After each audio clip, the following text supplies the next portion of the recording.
being said, I wanted to just talk about this morning's message, and I hope you guys will be encouraged, because I really am. I think it's going to be very strongly encouraging. After last week's message, I really took it to heart. You know, some people look very kind of like nervous, or, you know, like, oh my gosh, you know, do I really fit the bill for this? So I asked God, I really want to encourage, just give me a message, God, that will just jumpstart the group and kind of put them on a fresh wave, you know, like when you get hot bread, and it just tastes good. I don't say hot for long, but when you get it, it's good. That's what I got. That's what I got. So I asked God, give me a message about marriage.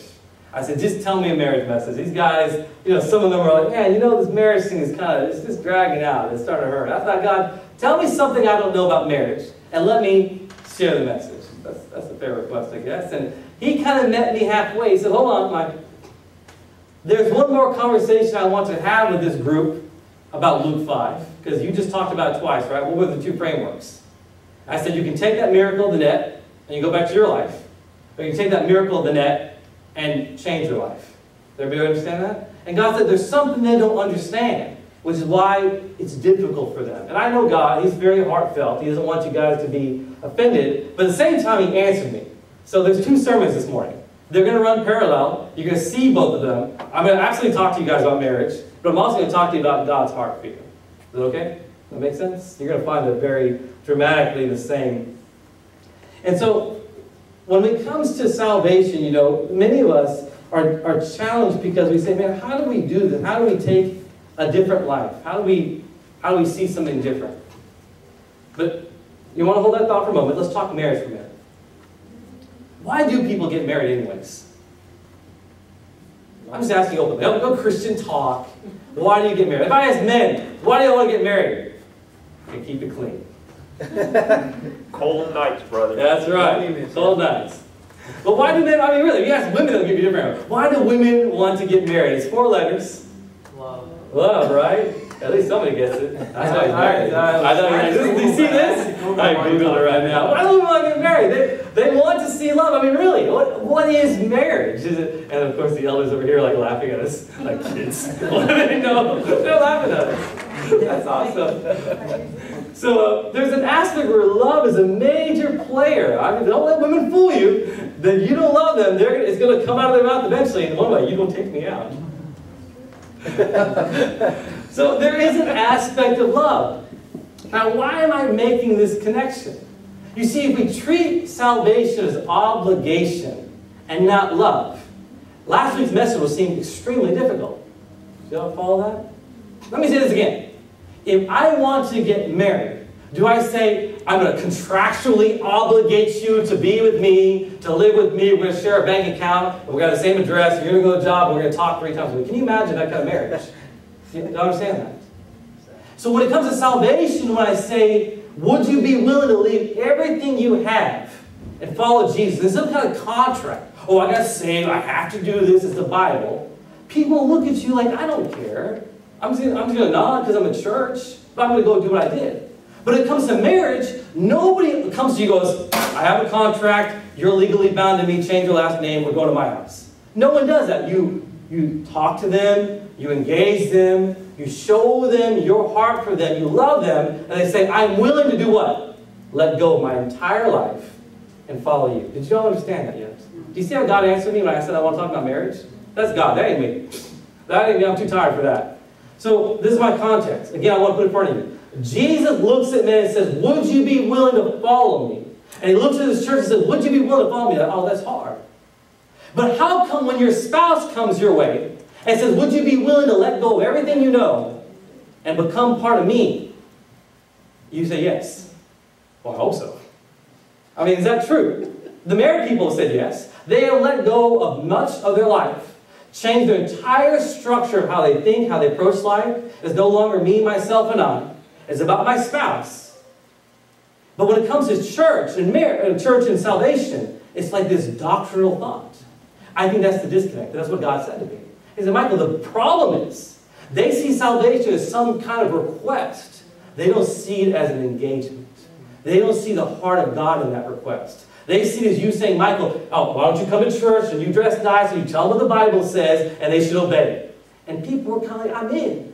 But there's another group of people who have seen the heart of God that say, are you kidding me? That guy loves me inside out. Even when I was a trash can, I'll give everything for him.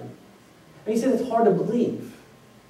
But yet, when you meet married people, they have let go of their own house. They've sold their stuff. They've moved to someone else's house. And they live with them now. They completely let go of everything. So here's my challenge. Are you able to do that? Everybody is. If you think you were designed to get married, if you have a desire to get married, then there is an aspect within you that says, I'm ready at some point in my life to literally pack all that I own and pack my bags and go to this guy's house and drop it there. Is that fair? Is that fair? Yeah, you did that. If you're married, you probably did that. Or you as a husband, you maybe moved together with your wife and picked a place together. You started over a new leaf.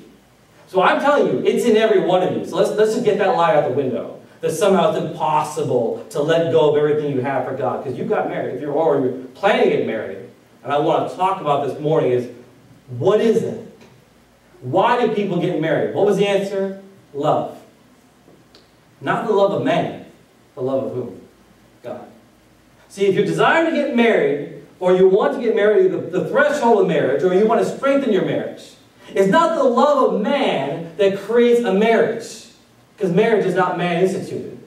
Marriage is an institution of God. God made marriage. So what is the love I'm talking about this morning? God's love. So my discussion this morning is, we are going to dive into the heart of God to understand what He calls love and what it means to Him to love somebody. So that not only you will understand what it means to find a spouse and to recognize when you're ready for that relationship, to get married, you will also understand that when Jesus offers His hand to you and says, would you be willing to follow me? You'll say, you know what, that was no ordinary request. It was like, hey, let's all get saved. Hey, let's all go to revival. It's no, there is a God, the God of the universe, who is willing to love me and says, I want to be with you forever. Will you what? Follow me. Does that make sense now? That's the salvation call. Not some clever phrase that says, Jesus, I believe on you, repeat after me. Okay, make you Lord. Okay, come into my heart. That's why people are so fickle. Can you imagine marriages being like that? Do you take him and her to be married? Well, if you said so, okay. You see, nobody's marriage is like that, but we treat salvation like that. And salvation doesn't become fruitful because we watered it into junk. We need to start over. We're just going to kind of refresh the slate. So you can see why I'm so excited about that. And you know what's very interesting is, you know that love isn't simple, right? Y'all heard like the 5 love languages? Right? Oh, the girls holding up right there. I should start with that. Like, Pulls out this sheet. Pastor, I need you to read number 3. Okay, thank God. All right, good for you. And then, of course, Greek has their love words, right? Sturgis, phileo, and, the agape, and what's the other one? Finish the sermon. These girls are ready. I was waiting for this. Oh my gosh, I need a vacation. All right, so of course agape, right? So I know, just like here, show you what else. I've already got this written down for years. These are people who want to get married. Did y'all see that? We go around applause. That's right. They want to get married. God bless them. Man, I didn't think it would go that way. All right, good. So agape love, the unconditional love of God. So love is not a simple word. English has made it this like one-word thing. And then we who are serving God need to understand that the love of God is not just a singular thought. It's a very complicated discussion. And so as I break down love for you this morning, I don't want you to come and go, okay, Michael's talking about love. Please, can I just ask you to just hold your horses and let's scripturally look at what does God mean, what we call the word love. Does that make sense? So let's just say the Bible's not really English. It's a Hebrew book and a Greek book. We have downloaded it, we've kind of distilled it, saturated it into a one-word love. But God's love is not singular. I hope that's making sense to you all. But at the same time, I'm going to remind you, this is a marriage sermon. So as we begin to kind of break down God's love into pieces, I want you to see where you fit in this equation of what marriage means to you and what a relationship should look like so you can connect. Why do I say that? I know some of you guys aren't married, but I believe that if you begin to understand God's love, you will present that love to your spouse. Can I say that again? If you begin to really dive into God's love, this will be the model that you will present to your other half, your spouse, husband, or wife, and show that love to that person. And that will create a union that I believe is supernatural, because I believe union is supernatural. God said the two shall become one. That's not flesh. You're still two people. So there's something supernatural about marriage, but we don't see that because we're not investing God's resources, His recipe, His formula to make that happen. So we want to listen. Now let's start with this, friends. The first thing I'm going to use for what God's look like, what is God's love, is what I call desire. That's not some fancy term. I'm just saying desire. You can have your own word for it, but there is a desire. I'm going to talk in the natural, and I'm going to talk about God.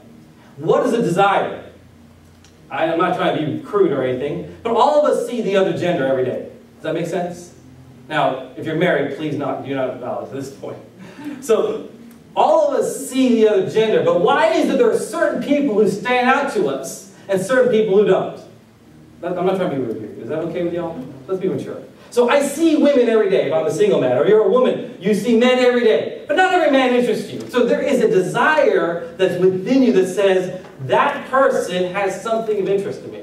I'm not saying you want to marry them, but just if you can understand your desire is your own flavor. You have your own thoughts, your own way of looking at somebody, and there's a desire.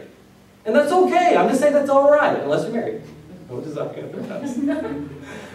So what do I mean by desire? It means that there's something invisible, intangible, that makes you want to reach out to that person. Now, why do I start with that? You're going to find that element is important to going down the next step. See, so often, we have a formula for wanting to find a guy. He's got to be this, that, and there. He's got to be 6 foot. He's got to have at least 50 pounds of muscle. He's got to fill out a large. He's got to be this, that, this, educated. He's got to love children. He's got to work on orphanage. We have these formulas. That's okay. I'm all right with that. Let's be reasonable. But there's an aspect where there's an invisible desire that we have seen in people. We say, I don't know why I really like this person. And that's okay. Why is that important? Because that desire will begin to culminate into step 2, but I want to hold that thought, okay? Let me go by God's point. Let me make this clear. God has desired you, and that's where the desire comes from. Why do we even have the desires? Because God has desired you from the beginning. We're talking about God's love here. Let me just start over more. What is God's love? There is a desire to know you. Would you mind reading Jeremiah 31, verse 3? And that might help you understand what desire is for you. Because I don't want you to have the desire the world gives you. I want you to have desire that God gives. The Lord has appeared of old. Knows the framing appeared of old. It means He's been like this from the beginning. God has always said, is what it's saying. I have loved you with a what? Everlasting love. Therefore, loving kindness, I have drawn you. This is the love of God. It has never changed. See, this is my concern, friends. Desires can come and go. Your spouse may begin to lose his hair. God forbid. It's a very painful process. And people may change. They may look differently. But see how God doesn't really factor that. Notice, do y'all see what I'm getting at? Does it make sense? The desire God has for you does not what? Change. Jesus Christ, Hebrews 13. Jesus Christ the same yesterday, today, and forever. His desire doesn't shift the way people shift. So when you're talking about a desire to meet a man, I want you to understand that when God desired you, it didn't just flake out because of a bad day. It didn't flake out because they messed up. It didn't flake out because they shot back at you or made a false accusation. It didn't shoot back because they didn't do something that met your expectation. It is a saying that has been from day one. I desire you with an everlasting love, and I have drawn you. Does that make sense? See, love today is conditional. It chooses what makes it say, it has a checkbox, and we say, oh, they have passed my standard. They've done what I wanted. And if they don't meet that, which by the way, when you're married, you can see there's down, up, down, up. It happens. But for God's like, that's not the factor here. The desire is there. I desire you. God desires us. As I was saying, as you begin to understand the desire and the love of God, it will shift in your spouse. And that standard, that platform, the way that God does it must meet into your relationship or your marriage. Does that make sense to y'all? Why it's so critical to start with this? A desire never changes. Yes, it's the first element of a relationship, but it will never change. Because you get caught up in that trap, you won't be happy in your marriage. Is that okay? You won't be happy in your marriage. Because you're changing it. You're like a wind change. You just go from this way to this way, and your spouse understands this and this. It's like, I don't read minds. but you were unconditional. You always showed your wife the same desire that you carried from the beginning. Yes, with an everlasting love from the very beginning. I'm telling you, you're a man or woman made for marriage. Is that fair? Now, if you're married, you can strengthen your marriage with this. Does this make sense? It's a key point. Now, we're all human, but yet God gives us understanding. It's God who gives us the understanding of desire. We don't want to let that go. And so, my friends, what's very unique about desire, God has loved us from the beginning. What was man first created? Adam, right? In the Garden of Eden. And God loved him. Adam was the one who dropped the ball. According to this verse, does God stop loving him? Exactly. God never stopped loving Adam, and God never stopped loving you. And you should never stop loving your spouse, even through very difficult times. Was that a difficult time for God? Yes. I'm not using this framework for a marriage, but he had to ask Adam to leave because of sin. It was Adam who made that decision. Adam and Eve were forced out of the garden, but yet the love of God, the everlasting of old, has never shone away. So what happens next? If Adam is pushed out of the garden, desire then transitions to what I call a pursuit. Desire transitions into a pursuit. Now I'm talking about the natural framework, and I'm going to talk to you about God's love. As a human being, as a person, as a child of God, when you begin to desire somebody, it's primarily in here, right? Unless you're telling your buddy who rats out of you. That's not a good wingman, by the way. The desire usually begins internally. What do I mean by pursuit in the love of a man or woman? That desire becomes a physical action. Is that okay? It's okay to pursue somebody in marriage. We're so afraid to make a phone call or say something. Oh, well, God's got to give me like at least 45 confirmations. You're like 38. No, I just threw a number on the numbers. It's okay to make that first pursuit. We don't need 3, 4 prophetic words for it. You can pursue somebody. So this is my thing, friends. We transition from a desire into a pursuit when we begin to take those thoughts, those internal feelings, maybe some discussions, and we begin to do an action. Is that okay with y'all? And that's all right. Does that make sense? We can do something with that. Now that's, of course, the natural framework. But what about those of us here today with God? Would you mind looking at Song of Solomon, chapter 8, verse 6 through 7?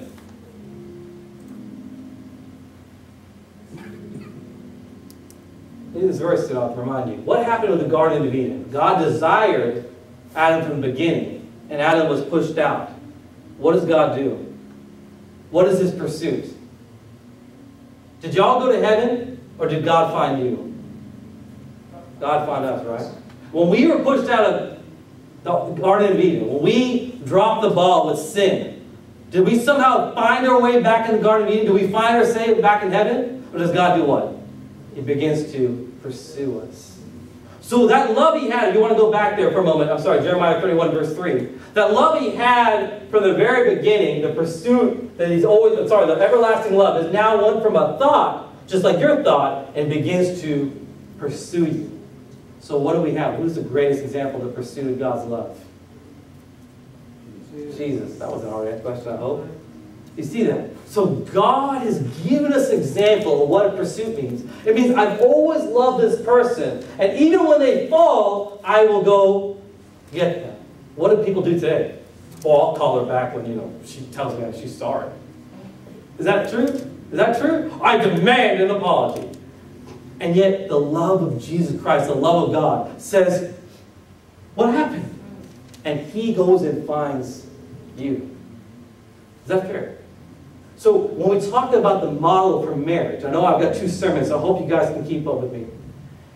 When it comes to human beings with people, when you have desire, there is a pursuit. There is a sense where you begin to look at that person and say, I would like to talk to you. Can I ask you a question? Can we talk separately? I would like to get to know you better. There's just things that happen.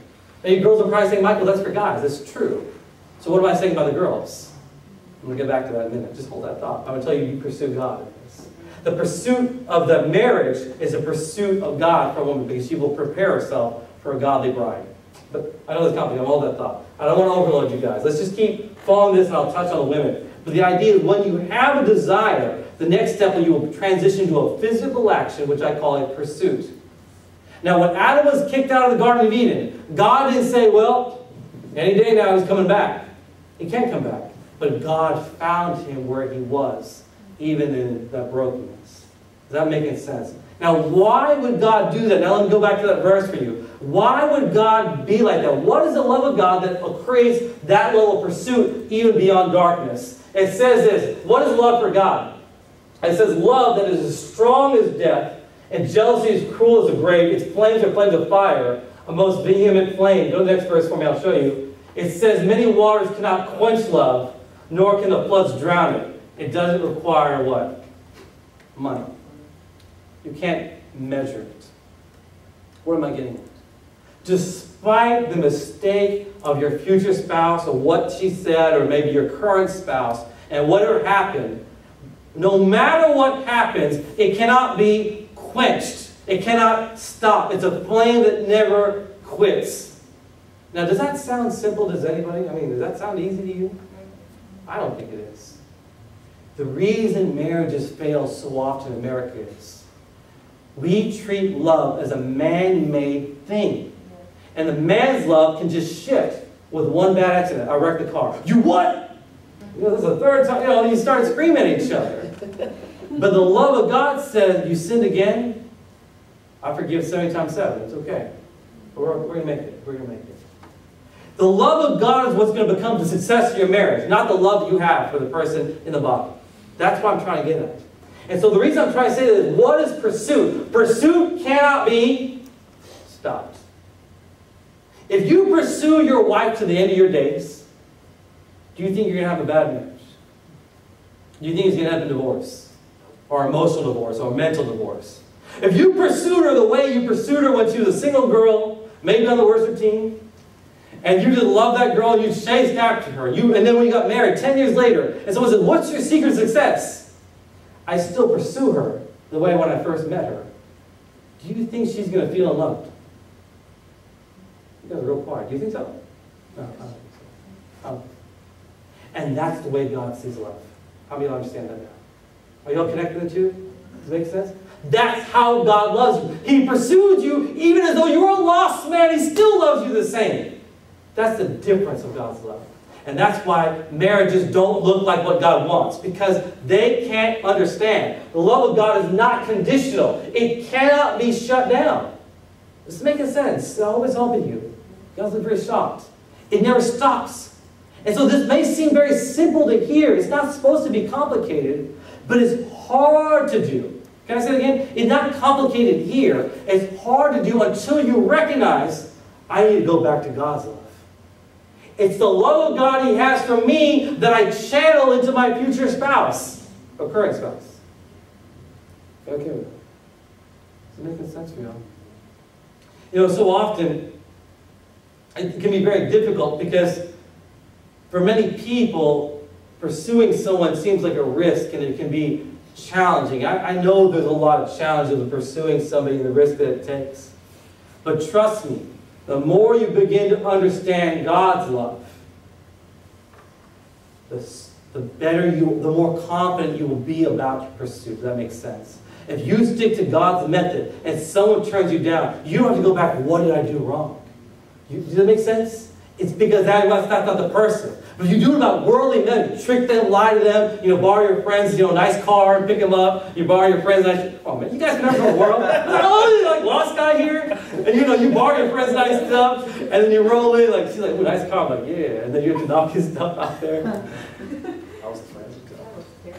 And so, we do these tricks to prove somebody, but it's somebody, I'm not saying you're going to tell her, this is what God told me to do, but if that becomes your methodology, this is how you approach somebody in the way that God loves, you don't have to go back and go, man, I messed up. Like, no, you were doing it what God wanted. You did what God wanted. Now, there's much more to that than just small things. I want to just hit the highlights.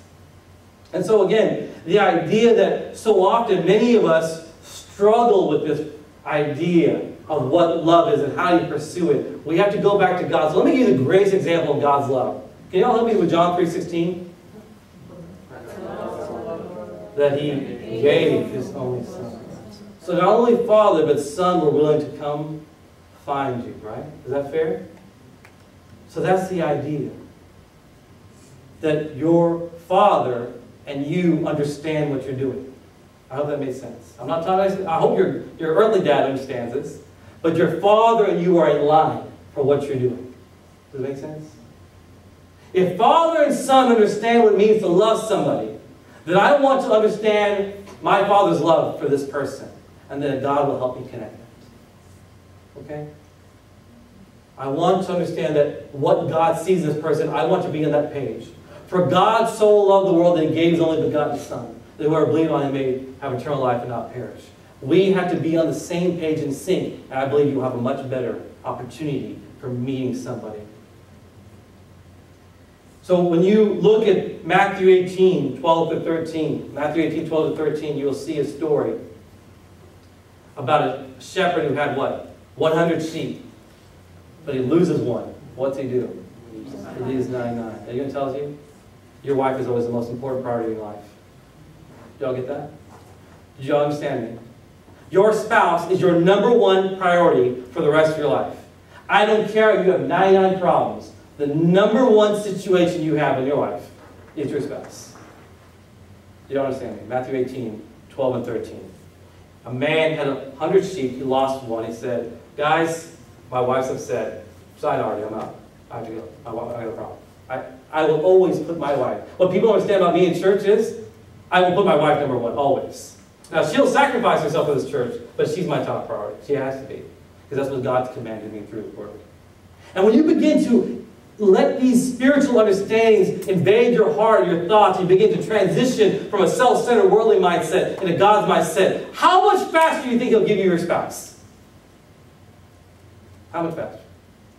Y'all don't even know my story about marriage. God had to deal with me. Very specifically say, Michael, you don't really deserve a wife because you're too dumb. I'm like, at least you told me. Thanks for laughing. And, but at least he addressed me. And so he addressed me saying, you're very childish. And he said, you can't understand marriage. I said, well, line me out. And so he taught me. And it didn't take but very long to say, okay, there's my wife. Y'all know my story. But when I'm saying you don't know my story, you don't know what God did to me here. Everybody knows that the fun part, oh, his wife just dropped off a plane, just landed in my house like some kind of Amazon Prime drop. But the deal is he had to deal with me, so I'm trying to say that I want to share how God helps you. Well, now that we're talking Indian talk. See, Indians were a little different. This whole idea of desire and pursuit, we just kind of dropped that out. So what we have is what we call, commitment first. So after desire, after pursuit, there's a commitment. And we Indians were funny. We don't really have desire. I remember seeing this one matrimonial page for Indians. And the guy's page, he was an older man. He said, I'm old, no time for romance. He just wants the commitment. And I got to bless him. We see, Indians were funny, right? We want the commitment, then we have the romance. But let's just not say, I'm just my joker. I don't know how much I'm joking. So let's go back there again. The desire becomes a physical pursuit, a physical action. We call it pursuit. And once that pursuit begins, the third step is a commitment. A commitment.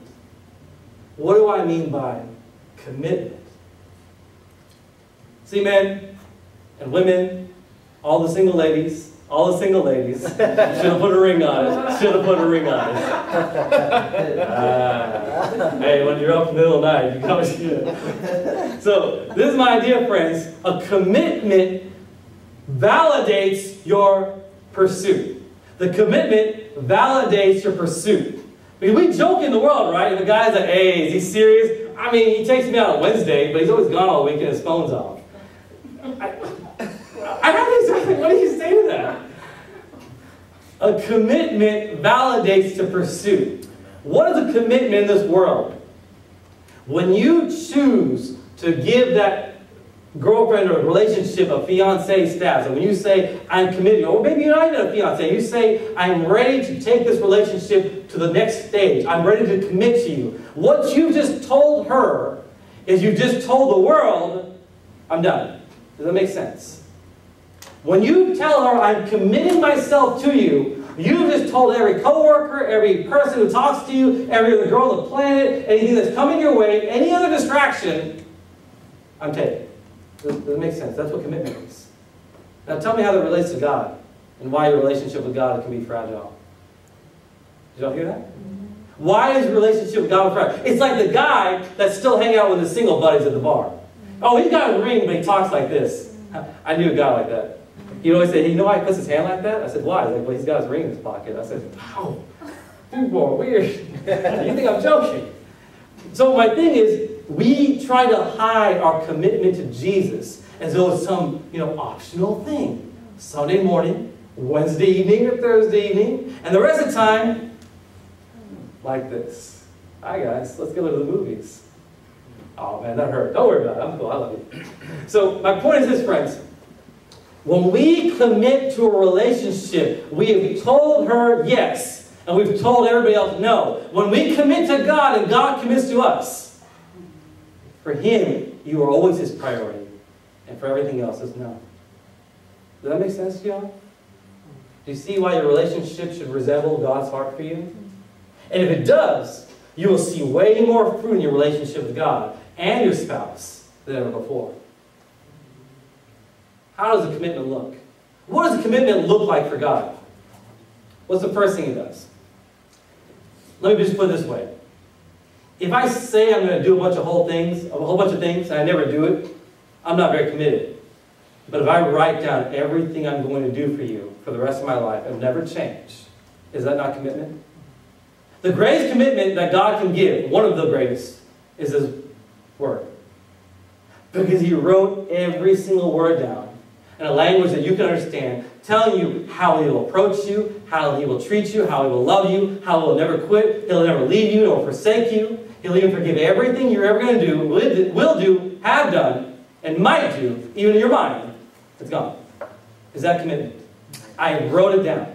If I have a contractual agreement with another company, and we just have a phone call going, yeah, so we're going to do this, payment terms are net 30, 50% down, but it's on a phone, how binding is that?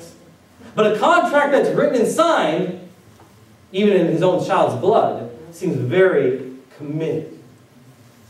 And so when God talks about the love of God for you, when His Word says how much I have it from everlasting to everlasting, a love that will never fail, never stop pursuing you, is committed because it's written. But what do we look like today? Oh, she said that.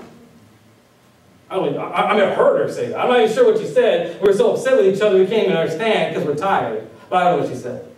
The love of God is perfectly committed. It will never fail. It will never break. And so when we talk about that, I want you to understand one of the reasons you have Scripture that's written is so that He will never fail you. And He writes it down. I will never fail you. I will never leave you. I will never bail out of you. Though all His disciples left Him hanging alone on a tree, He will never quit. Is that okay? What's another level of commitment? Do you think it's a small thing that God sends ministers to come find you when you're lost? Do you think it's a small thing? Maybe you do. Maybe I should start charging. Do you think that when God sends ministers to help you, to find you, to pray for you, to love you, unconditionally, with no guarantee that you'll even respond or even give a flip, but they're like, you know what, I'm driven to help people, says God's ministers. Do you think this is an aspect of God's love for you? I remember when I was lost, God's ministers would come talk to me. Throughout my 20s, they would just call me, hey Mike, I'm just worried about you, man, you all right? What was that? That was God's love. People who spent their life talking to God, people who quit on their life to serve Jesus, God gathered them and uses them, literally dispenses them across this world to find you. You say, Michael, it's hard to believe. What about the prophets of the Old Testament? Were these people God plucked to show how committed He was to Israel? Was that true? Do you remember Matthew 21, the parable of the vine dressers, the wicked vine dressers? God sends His prophets, His servants, and they stone Him and they beat Him. Remember that? What did He send most of all as His commitment to them? His Son. He said, they'll believe my Son. Did God send you His Son? The greatest commitment to prove that God's love will never quit on you is God sending His own Son. Okay. So let's go back to our discussion for us about marriage. The reason I said desire is the first step is your desire should never change. It's not desiring on a physical trait, what they can do, how nice their hair is. Those things come and go, friends. But the heart of the matter, the desire that drew them to you and drew you to her, that should never shift. And that becomes a pursuit. And you pursue your spouse for the rest of your life. It will keep a healthy marriage. And the commitment is a culmination of that discussion, that desire, that pursuit. You commit to each other and you tell each other, you'll always be my number one. I will never see somebody else like I see you. And so, when you begin to make that into place, you come to your fourth stage, which is what? The exchange. An exchange. We desire, we pursue, we commit as an exchange.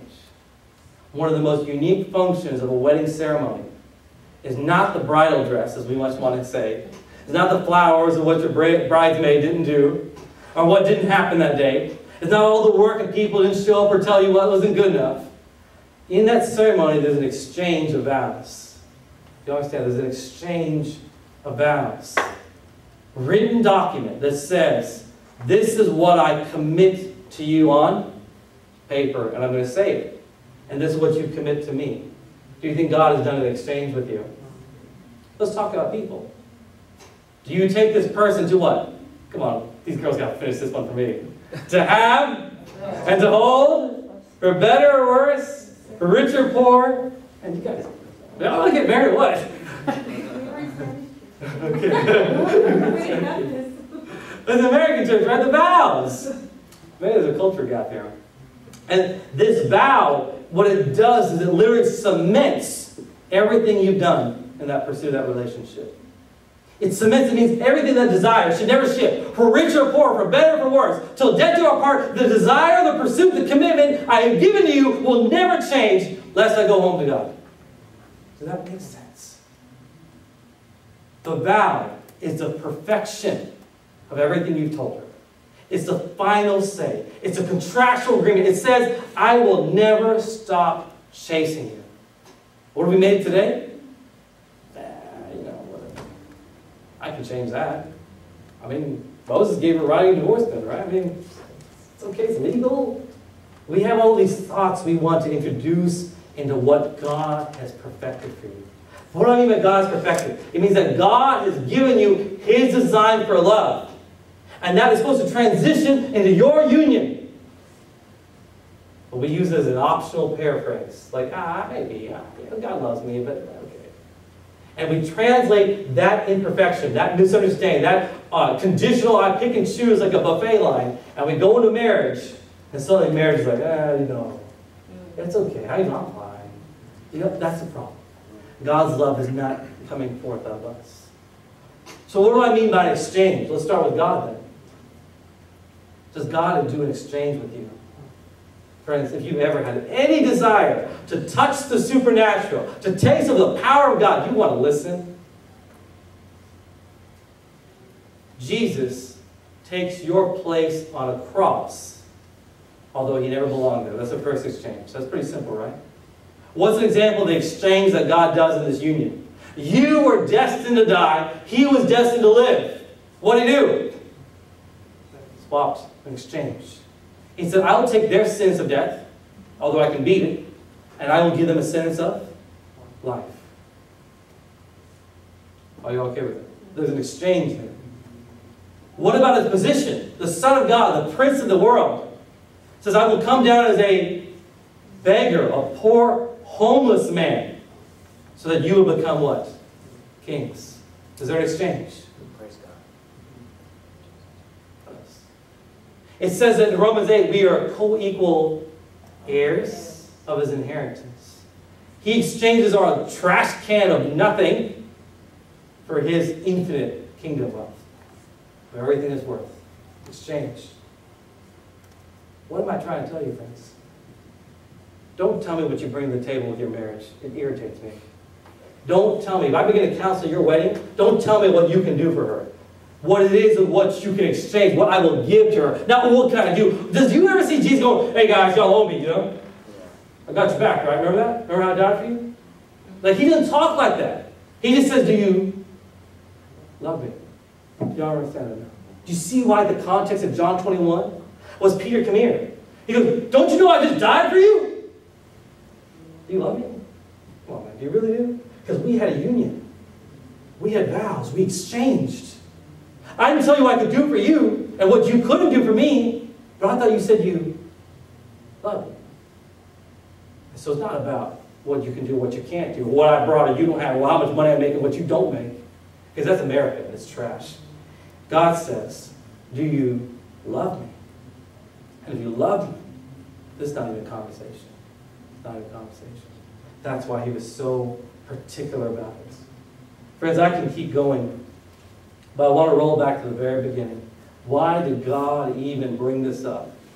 Why did God bring it up? I asked God, let me talk about marriage. God said, no, Michael. You will talk about marriage, but I'll tell you about my marriage. Luke chapter 5.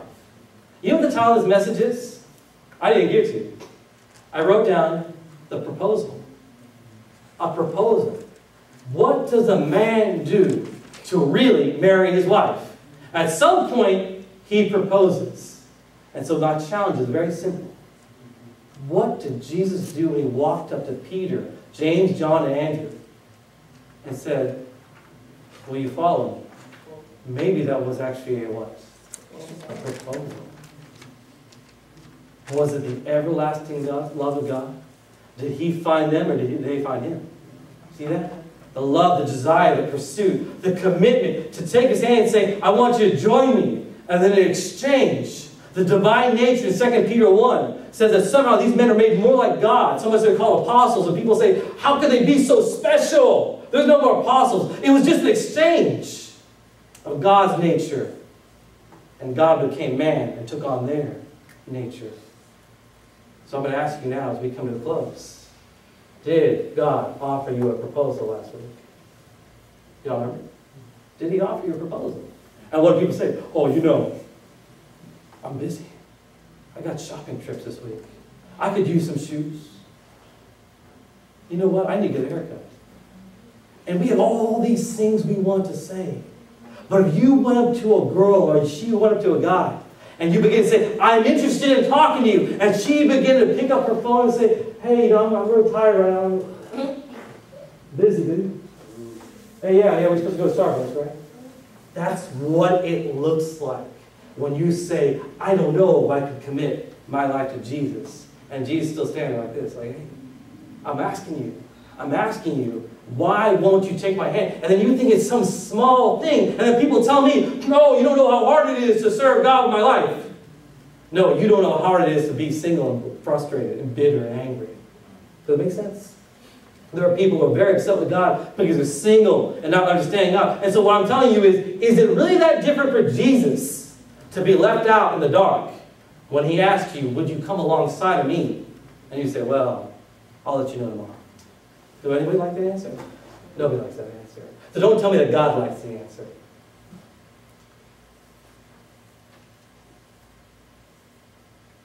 Let's bring it with this thought. I'm not here to hurt your feelings. I really want to strengthen you for your marriage to be successful and be blessed beyond all measure. But it was God who came to me and said, Michael, you can talk about marriage, but I just have one thing I want to make clear to them. When it comes to Luke 5, I didn't give them some ultimatum, some obligation, some come serve me or your life's going to be trashy. I was just offering them an opportunity to be with their God. Let's pray.